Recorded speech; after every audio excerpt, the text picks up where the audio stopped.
Hi, good morning. It's Julia Pierce with Plumline Productions. Today I'd like to tell you a story from 2019 involving the mayor of Columbus, Georgia, Barry Skip Henderson, Councilor Walker Garrett, the Columbus Waterworks, and the Ralston Towers.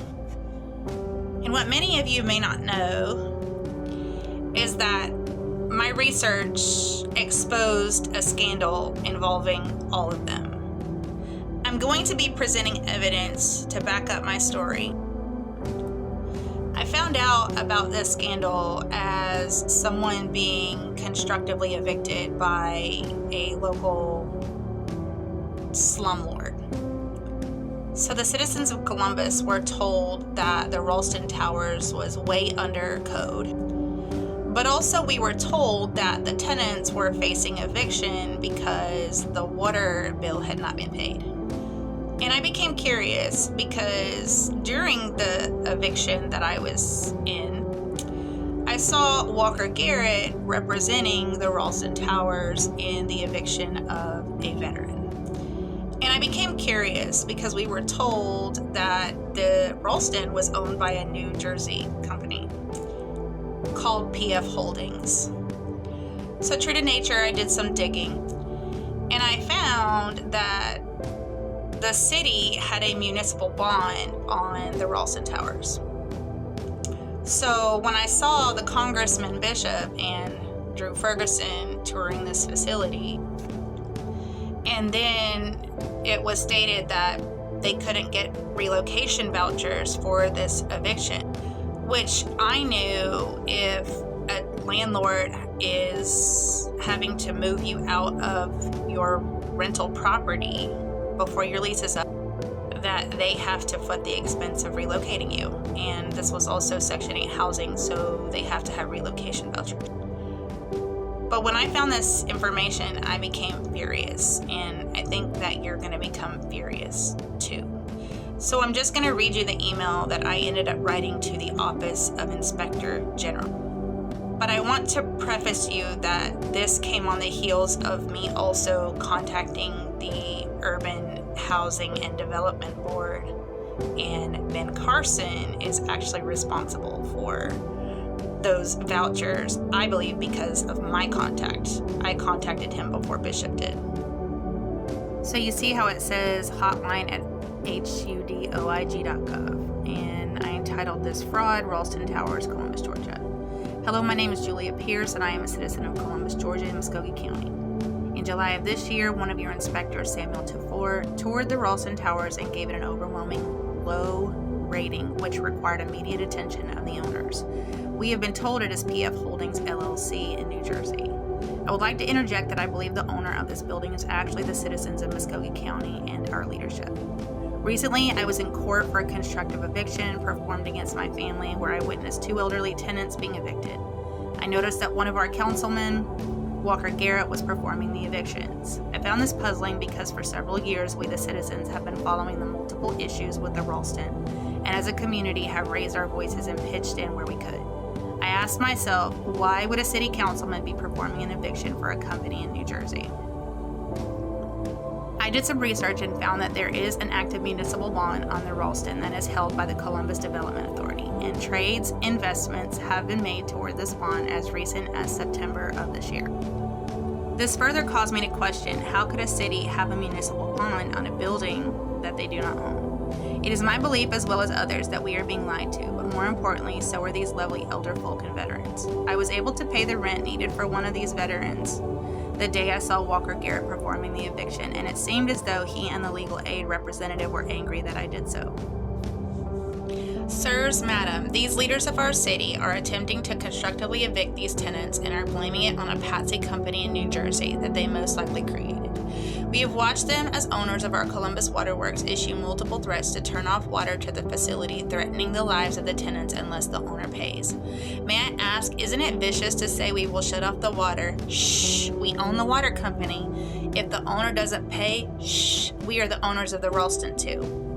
We currently had Congressmen Sanford Bishop and Drew Ferguson visit the facility and were told that they were going to request relocation vouchers, but then we were told these would not be available. We were also told they had a deadline of October 1st, 2019 to make the repairs, and were told they were going to be made, but they weren't. This just makes me think they had no intentions of making the repairs because they want those tenants out and they want what they want. I, as well as others, have seen a repeat behavior of our city leaders to constructively evict tenants and owners for their building authority. They have a federal case against them right now in Hillsborough County, Florida, by a Caleb Walsh for the same thing. The building authority is the owner of the municipal bond, and I have included an article showing that the building authority builds hotels. Again, why would they have a bond on a building they do not own unless they actually do own it? Please investigate this urgently. We have had a man recently die because they had refused to make necessary AC repairs. They are treating these tenants inhumanely for their sick, greedy desire for the property on which the land resides, and we must fight for them. In my opinion, it would be my recommendation to give the relocation vouchers to the tenants. There are plenty of homes that would qualify in our area and require the city to cash that bond in and rebuild it and then relocate those same tenants. We as taxpayers have given much money for these types of building and infrastructure upkeep only to have our money stolen and misappropriated. Please do not allow our city leaders to continue to abuse these people or lie to us or you anymore. So here's the article that was written in 2018, Riverfront Hotel in downtown Columbus. This is one of the ideas being floated to developers. Now this is the article that I referenced in my email, and I included the link. And here are the links to those articles, along with the municipal bond information. And here's the municipal bond in 2019 that I found. It says Columbus, Georgia Downtown Development Authority, Ralston Towers, Project Series A. And here's the trade history that I found as of September 18, 2019. It says that the bond matures in 2049, and it actually shows that there was a recent trade as of that date on September 18th of $25,000 and an investor bought. And here's the screenshot of the exclusive from Chuck Williams in October 2019 saying, News 3 obtains copy of July failed Ralston inspection. That link is on that previous screenshot where I showed the links and the attachments. But in this article, you can also see the actual, I think it's 39-page report that Samuel Tupor performed. So I'm really wanting to highlight to you all that as I have exposed recently the 3 counselors that are sitting on city boards, that the mayor is also sitting on city boards. And I'm not sure about the actual technicalities of whether or not he can or cannot sit, since he is part of the council in a mayor's position. But I do see, because he is assigned some function as a part of the Columbus Consolidated Government, that there is some verbiage in there that needs review.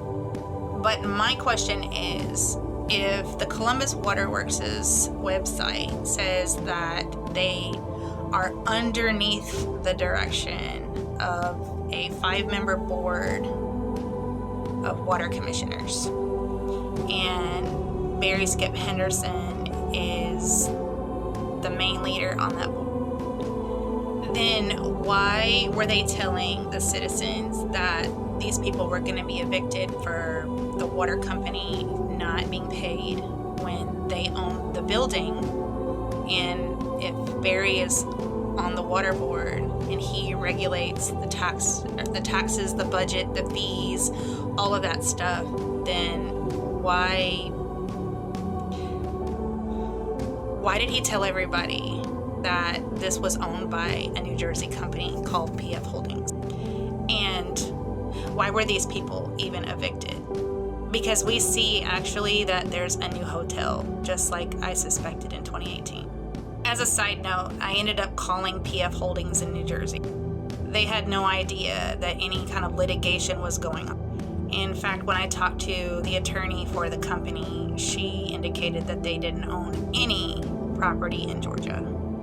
So the citizens of Muscogee County need to really be paying attention to what your council people are doing and on what boards they are sitting.